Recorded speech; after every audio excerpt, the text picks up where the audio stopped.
Bem, então vamos começar a segunda parte da nossa aula de topografia, da nossa primeira aula de topografia. Nessa parte agora, nós vamos falar um pouco sobre matemática. Vamos fazer uma pequena revisão de alguns assuntos bastante superficial, mas que são necessários para nós avançarmos na disciplina. Primeiro, vamos falar um pouco sobre ângulos, né? A topografia trabalha muito com ângulos, tanto na planimetria como na altimetria. E para nós revermos os ângulos, vamos ver algumas situações, né? Aqui eu tenho essa figura, que é um transferidor, né? É uma circunferência, né? Existem transferidores que é só meia circunferência, e tem os transferidores que são de uma circunferência completa. Então, isso aqui é a circunferência completa. E a circunferência, ela é dividida em graus. Então, eu tenho aqui em cima 0 grau, o início, né, das medidas, e pela parte, vamos olhar a parte externa, né? Temos a medida externa e tem uma medida interna, né? Vamos olhar só a externa, por enquanto. Então, nós seguimos aqui a circunferência no sentido horário, né? Girando no sentido horário, sentido dos ponteiros do relógio. E nós temos aqui 0 grau e vários tracinhos. Cada tracinho desse representa 1 grau, né? na circunferência, né? Então, temos aqui 10 graus, 20 graus, 30, 40, e chegamos aqui a 90 graus, né? Aí, seguindo, aqui embaixo temos 180 graus, continuando aqui 270 graus, e quando fechamos a circunferência, chegamos em 360 graus, que coincide com zero de novo. Então, aqui nós fechamos a circunferência. Nós podemos dividir a circunferência em 4 partes, ou 4 quadrantes. É interessante ter essa noção da divisão em quadrantes, porque isso vai ser necessário lá na frente em algumas partes, né, da topografia, né? Então, cada quadrante podemos representar por essa bolinha preta. Então, temos aqui o primeiro quadrante, essa primeira parte que vai de 0 a 90 graus. O segundo quadrante vai de 90 a 180 graus. O terceiro quadrante vai de 180 a 270 graus. E o quarto quadrante vai de 270 a 360 graus, que equivale a 0 grau de novo, né? Então, podemos dividir a circunferência em quatro quadrantes, né? Vamos seguir. Os ângulos, podemos classificar os ângulos de algumas formas. Uma das formas é essa aqui. Os ângulos que possuem uma medida angular interna menor que 90 graus, né? São ângulos agudos. São denominados ângulos agudos. Então, nesse caso aqui, eu tenho um ângulo de 45 graus. Então, você pode observar aqui no transferidor, a medida aqui, ó, 45. A linha está em cima do 45. Então, eu tenho um ângulo agudo. Aqui eu tenho um ângulo reto, é o ângulo cuja medida angular interna é de 90 graus. Então, formou um ângulo reto, certo? Então, de novo, eu estou sempre usando aqui o transferidor. Eu esqueci de mencionar o transferidor. Também, né, é muito necessário o transferidor no nosso trabalho de topografia. Vou colocar naquela relação ali. E os ângulos que têm uma medida angular maior que 90 graus são ângulos obtusos. Nesse caso, eu tenho aqui um ângulo de 135 graus. Certo? O ângulo raso ou ângulo plano. Esse aqui vai ser bastante útil nos nossos cálculos, tá? O ângulo raso ou ângulo plano é o ângulo que mede 180 graus. Então, ele vai de zero, um lado do ângulo, até 180 graus do outro lado do ângulo. Isso aqui vai ser importante em alguns cálculos que nós vamos fazer mais adiante. Vamos passar para essa outra questão aqui. Isso aqui já tem um pouco a ver com a geografia, né? Orientação. Então, vocês viram na geografia a rosa dos ventos, né? Então, a rosa dos ventos, essa figura com várias pontas, né? Parecendo uma estrela, em que cada ponta indica a direção de um ponto cardeal. Então, nós temos 4 pontos cardeais, né? Aqui eu tenho a direção norte, ou ponto cardeal norte. Do lado oposto eu tenho o sul. Desse lado eu tenho o leste ou este, né? Está representado pela letra E, porque se representa muito como este. Então, leste ou este. Pode ser também a letra L. E do outro lado eu tenho o oeste ou oeste. Na letra W, porque é a palavra oeste, mas também poderia ter a letra O, representando a palavra oeste. Então, sobre a rosa dos ventos, nós podemos colocar a circunferência, do que nós temos da circunferência. Então, aqui nós temos, coincidentemente com o norte, nós temos o ponto 0 grau ou 360 graus, né? Então, se você for contabilizar uma volta na circunferência, e no caso no sentido horário, né, que foi o que nós vimos, eu tenho aqui o norte está no ponto 0 grau ou 360 graus, né, que é a mesma localização. E aí vamos girando a circunferência, eu tenho o leste, o oeste a 90 graus, o sul, aqui agora, o sul está a 180 graus em relação a quê? Em relação ao norte. Então, o norte é o ponto de partida. Convencionou-se isso, né? Que o norte seria o ponto de partida na medição em relação à orientação. Eu tenho o oeste a 270 graus, aí eu volto ao norte com 360. E aqui eu tenho os pontos colaterais, nordeste está a 45 graus. Sudeste, que está a 185 graus, que é o SE. SW é o sudoeste, que está a 225 graus, e o noroeste, que é NW, a 315 graus. E eu tenho também aqui os pontos subcolaterais, né? Que estão aqui representados com essas medidas. E aqui estão os nomes deles, né? Esses pontos subcolaterais. Então, só uma revisão básica sobre orientação, né? Vamos passar aqui. Aí vamos entrar nas unidades de medida. Vamos falar um pouco sobre isso, né? A topografia utiliza bastante as unidades de medida, né? Então, nós medimos distâncias, né? Então, você está vendo aqui uma figura de um terreno, e esse terreno ele precisa ser medido para finalidades, pode ser uma finalidade ambiental, gestão de resíduos, ou uma construção, qualquer situação, né?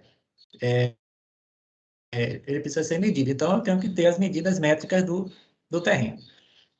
Quando nós falamos em medida métrica, nós pensamos logo na trena. Então, nós temos aqui uma trena que também é muito utilizada na topografia, muito útil. E qual a medida que nós mais utilizamos, né? São do sistema decimal, sistema métrico decimal. Então, esse é o mais utilizado, é o oficial no Brasil, né? A unidade de medida oficial no Brasil, unidade é o metro, né? De medida de comprimento, né? É o metro. Existe o sistema inglês, né? Esse sistema é o sistema francês, né? Existe o sistema inglês que se baseia na polegada, o sistema inglês é polegada, né? Então, nós usamos o metro como unidade básica, né? E aí vocês conhecem, né? O quilômetro, hectômetro, decâmetro, metro, decímetro, centímetro centímetro e milímetro, né? A base dele é 10, né? Então, a diferença de você for aumentando a unidade, você vai dividindo por 10. Se for utilizando a unidade menor, você vai multiplicando por 10, né? Isso aqui vocês sabem. Deixa eu ver aqui. Sim. Agora, existem algumas medidas no meio agrário, algumas medidas de comprimento antigas. Essas medidas elas foram trazidas pelos povos que vieram para o Brasil. Então, os portugueses, os espanhóis, os africanos utilizavam medidas né, nas suas regiões, né? Isso era comum entre eles, né? Então, se a gente for parar para analisar todas as unidades existentes, existe uma lista muito grande. Isso causava confusão no Brasil, de tantas formas de medição diferentes. Então, foi por isso que na época do Império ainda se estabeleceu-se uma unidade de medida oficial, padrão, que foi estabelecida foi a unidade sistema métrico decimal, que é de origem francesa, né? Mas ainda se utiliza muito, por exemplo, a braça. É muito comum no meio rural utilizar braça, né? Qual o tamanho do meu terreno? Tantas braças. Uma braça equivale a 2,2 metros de comprimento, que corresponde à distância entre os dedos médios das mãos, com os braços abertos. Eu não sei se todo mundo, se for esticar as mãos, for medir, vai dar 2,20 metros. Eu nunca fiz essa pesquisa, né? Então, eu acho que vai ser muito impreciso, né? E também a vara, que equivale a 1,1 metro de comprimento, que se eu não me engano, porque, no caso é meia braça, né? Então, 5 palmos ou meia braça, né? Mas, vamos seguir. Vamos ficar com o sistema métrico decimal mesmo, né? Por enquanto, né? Então, nós vimos comprimento, agora vamos ver a área, né? Então, a área, também a área básica, a medida básica de área é o metro quadrado. Então, que seria equivalente a um quadrado com 1 metro de cada lado. Então, isso vocês já sabem também, né? Então, que seria a unidade básica, né? A partir dela que se calcula as outras, os seus múltiplos e submúltiplos, né? E aqui nós temos essa tabela, justamente o metro quadrado aqui no centro, que é a unidade fundamental, a unidade básica, e nós temos os múltiplos e os submúltiplos. E os submúltiplos, que são unidades menores, nós temos decímetro quadrado, centímetro quadrado, milímetro quadrado. São unidades muito pequenas, que não se utilizam na topografia. Então, são pequenas demais para você medir isso em campo, né? A gente não utiliza os submúltiplos. Nós utilizamos o metro quadrado e seus múltiplos. E aí nós temos o decímetro, o decâmetro quadrado, o hectômetro quadrado e o quilômetro quadrado. O quilômetro quadrado é uma unidade muito grande, já é usado na geodésia, que nós falamos no começo, que mede grandes extensões de terra, né? Quilômetros quadrados. Então, o município de Valença tem quantos quilômetros quadrados? O estado da Bahia, o Brasil, né? Então, é uma unidade de medida muito grande. Na topografia, nós utilizamos muito esse aqui, ó, que está marcado, ó, o hectômetro quadrado, que mede 10.000 metros quadrados e que também recebe o nome de hectare. Ah, eu já ouvi essa palavra hectare, né? Alguns de vocês devem ter ouvido falar, né? Então, essa é a unidade muito utilizada na topografia, hectare.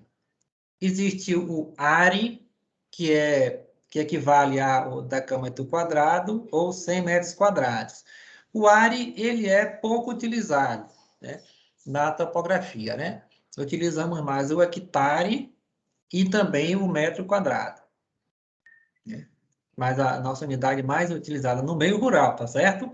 Lembrando que a topografia tem várias utilizações em várias áreas, né, da economia, né? Então, falando do meio rural, medição de propriedades rurais, o mais comum é medir a propriedade em hectares. E aqui, só para a gente ter uma ideia, uma noção, né? Aqui na figura, o hectare, que é uma área de 10.000 metros quadrados, que nós vimos, e o are, que é a centésima parte, né, do hectare, né? Então, o hectare tem 100 ares, certo? Existem algumas medidas agrárias também que vieram de outros povos, né? Principalmente da Península Ibérica, né? Portugueses e espanhóis trouxeram essas unidades de medida diária. Por exemplo, o alqueire, entre elas o alqueire é a mais comum. Então, lembrando que o Brasil, na época da divisão de capitanias hereditárias, tal, as extensões que eram doadas, outorgadas pelo rei, né, eram grandes extensões, né, eram muito grandes. Então, utilizava-se o alqueire para medir, né? Então, só que o alqueire varia. O alqueire do norte tem uma medida, o alqueire mineiro tem outra, o alqueire paulista, o baiano. Então, cada um tinha uma medida diferente. Então, por isso que foi necessário uniformizar a medida oficial do Brasil. Então, a medida oficial do Brasil é o hectare. Então, todos esses têm que se ajustar ao hectare. Então, pode ser que tenha um documento antigo de terra de alguém que mede, sei lá, 20 alqueires. Tá, esses 20 alqueires equivalem a quantos hectares? Então, no documento tem que dizer que é 20 alqueires que equivale a tantos hectares. Então, tem que ser transformado em hectare, né? Que, por sua vez, equivale a 10.000 metros quadrados. Uma outra unidade também muito comum, principalmente na Bahia, é a tarefa. É uma tarefa de terra. Ah, com fulano tem duas tarefas, quando tem 3 tarefas de mandioca, tal, isso é muito comum. Então, também teve que se pegar a tarefa e ver qual a correspondência dela em metros quadrados. Então, uma tarefa de terra mede 66 por 66 metros. Então, possui 4.356 metros quadrados. Então, nós podemos comparar a tarefa também ao hectare, tá? Podemos fazer essa relação. Então, se fulano recebeu lá 4 tarefas de terra de herança, isso equivale a quantos hectares? Então, tem que fazer essa regra de 3 para determinar. Bem, polígono, não vamos falar sobre isso hoje, não. Então, vamos parar por aqui, unidade de medida, né? Então, nós vamos... Deixa eu parar aqui a gravação.